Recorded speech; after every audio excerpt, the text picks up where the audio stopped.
Welcome back, stranger. One of the most mysterious enigmas that can be found worldwide is the presence of stone circles. Stone circles can also be known as henges, megaliths, menhir, cromlech, or dolmen, depending on how and where they're configured. Often connected with ancient or Bronze Age religions, many theories are constructed to explain these looming giants. Some megaliths are absolutely enormous, and it's hard to believe they're constructed by peoples of limited technology. Because of their overwhelming size, beautiful composition, and mysterious origins, stone circles have been fascinating humankind since the dawn of history, perhaps earlier. These ancient monuments can be found on at least 5 of the 7 continents, particularly though along the Atlantic fringe of Europe and the British Isles. We've selected several examples of these ancient sites that are particularly astonishing, either due to being incredibly large, exceptionally old, or notable in design. I'm Johnny from Mortar and Ivy, and these are 10 incredible stone circles that you will not believe. Number 10. Rujim el-hiri, as it's known in Arabic, or Gilgal Rechaim in Hebrew, is a large wheel-shaped basalt megalith located in the Israeli-occupied Golan Heights on the coast of the Sea of Galilee. Unlike many stone circles, Rujim el-hiri is comprised of concentric rings of loose piled stones rather than standing stones or menhir. The plateau where it is located also contains perhaps hundreds of other ancient stone monuments known as dolmen.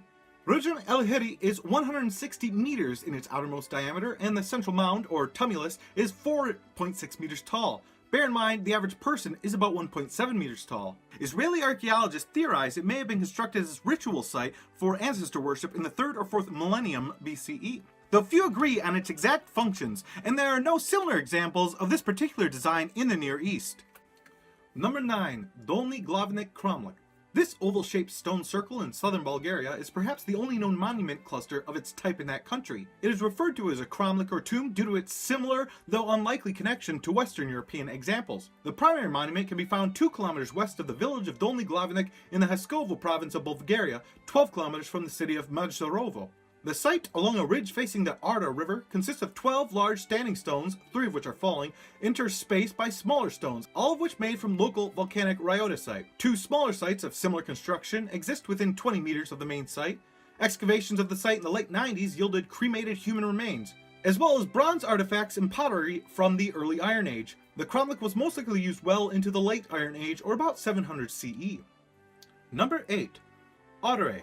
Audrey is a town in the Pomerania region of northern Poland. The area contains the strongest concentration of stone circle monuments in Poland that in turn contain more than 600 individual burial sites. Archaeologists Wilhelm Strakowski and Abraham Lissauer examined the site in the late 19th century and concluded it to be a Neolithic construction.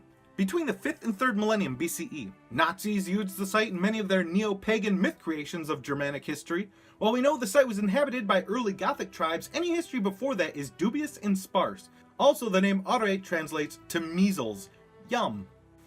Number 7. The Hurlers. The Hurlers complex is a cluster of 3 separate stone circles in the St. Clair parish of Cornwall on the eastern portion of the Bodmin Moor, less than a kilometer from the village of Minions. The name derives from a legend of men who were playing what they thought to be a harmless game of Cornish hurling on a Sunday. The Sabbath, gentlemen? How scandalous. As punishment for their wicked sin, the 30 men were magically transformed to standing stones. Of the 30 known stones to have existed, 15 remain today. A similar site 100 meters nearby is known as the Pipers, and originates from a similar legend involving men performing music on the Sabbath, and likewise turned to stone. Basically, the moral of the story is, don't have fun in Cornwall on a Sunday. And can we just cycle back and acknowledge that there's a town in Cornwall by the name of Minions? That's flipping wicked, mate. Who writes this stuff? That would be you. Oh, yeah.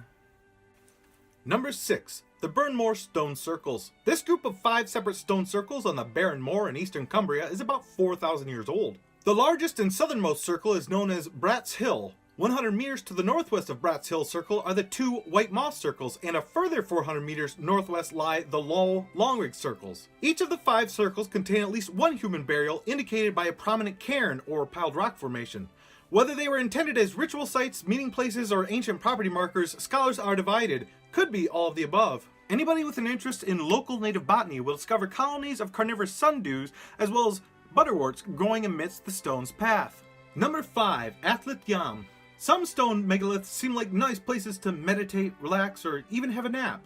Don't have a nap at this site though, or you will drown. That is because Athlet Yam is completely submerged in the eastern Mediterranean off the coast of Atlit, Israel. The nearly 9,000-year-old site currently exists below 12 meters of seawater and covers an area of about 10 acres. The ruins of this ancient village include a stone semicircle of 7 600-kilogram megaliths with identifiable cup mark carvings, placed around a freshwater spring suggesting a possible water ritual site. The site was discovered in the early 1980s. A 1987 excavation revealed a completely intact human burial. Preserved wild animal and plant remains indicate the existence of agriculture as well as a swamp-like terrain. Number 4. Avebury. Within the town of Avebury exists the largest stone circle in all of Great Britain. Rather than respect the Neolithic stone construct, the village of Avebury incorporated the 3 concentric rings of stone and earthwork as it grew throughout the Middle Ages. Many of the stones are missing, having been carted off for other construction products, but enough remain to still awe visitors to this day. Construction of the ditch began in the 3rd millennia BCE, give or take around the same time as Stonehenge. Though Avebury is more than 4 times the size of its more famous cousin to the south, the stone rings and avenue were built subsequently over the next 600 years. The site is surrounded by many old controversial theories with which modern scholars disagree. Reverend R. Weaver, in his 1840 book, The Pagan Altar, argued both Avebury and Stonehenge were built by Phoenicians, an ancient seafaring people who some Victorian Britons believe first brought civilization to the island. Author James Ferguson disagreed in his 1872 publication, Rude Stone Monuments in All Countries, citing the monument as an early medieval construct commemorating the last battle of King Arthur, and that Arthur's slain warriors had been buried there. This World Heritage Site is currently owned and maintained by the National Trust. Number 3. Ring of Brodgar. The Ring of Brodgar in the Orkney Isles is the northernmost stone circle in the British Isles, the largest circle in Scotland, and the 3rd largest in the United Kingdom. It is one of few sites, such as Stonehenge and Avebury, that include both a stone circle and an earthen Neolithic henge. But unlike Avebury and Stonehenge, the Ring of Brodgar does not contain any known interior stones. Because it has only recently been excavated, of which nothing's yet published, little is known about the henge or what might lie buried beneath it, perhaps the remains of timber post holes. Nordic runic carvings can be seen on some of the stones, though these are far younger than the stone constructs themselves. According to local legend, retroactive origins of the existing site were concocted by Norse invaders in the 9th century CE, who renamed it the Temple of the Sun and used it for rituals to Odin. One menhir, or standing stone, stood between this site and the nearby standing stones of Stennis, and was known as the Odin Stone, until an early 19th century farmer destroyed it. Tosser. Number 2. Stonehenge. Stonehenge on the Salisbury Plain of southern Wiltshire is probably the most recognizable location on this list. Despite being one of the most studied anthropological objects, very little is known about it to this day. Older, wilder theories of exactly who built Stonehenge range from aliens to giants to the prophet Merlin to the devil himself. Archaeological evidence suggests building of the ditch and surrounding earthworks began as early as 3000 BCE. The large sarsen stones were added after that, and the blue stones even later in time, carted all the way from Wales.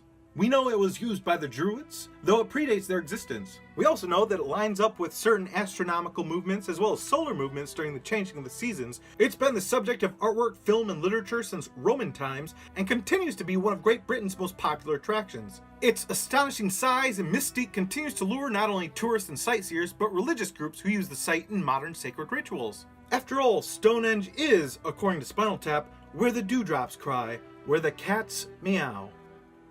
Before we get to our number 1 choice, let's review some honorable mentions. Burnt Hill, Massachusetts. 21 stones stand atop the hill near the town of Heath in the northwest of the state of Massachusetts. It was once theorized that stones, some exceeding 220 kilograms or 500 pounds, were situated by a 19th century farmer as property markers, though evidence suggests they are hundreds of years older.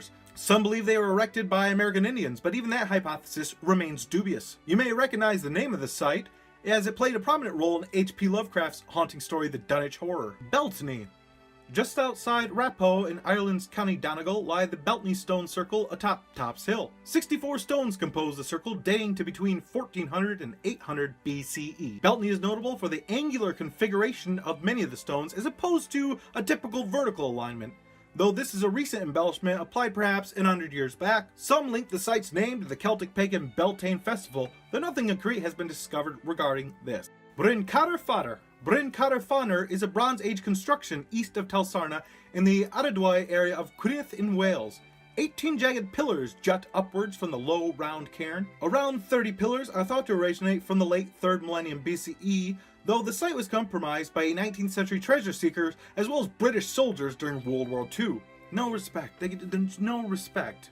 The site's name probably means the hill with the chair with the flag, or the hill of the throne with the flag.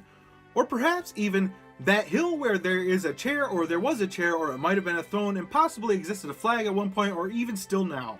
Either way, Bryn Cotter Funner probably sounds best. And number 1, Göbekli Tepe. I mean, how could anyone really expect anything else here? Meaning Potbelly Hill in Turkish, these ancient ruins far exceed any other megalithic site at an estimated age of 10 to 12,000 years old. More than 200 pillows. 200 pillows.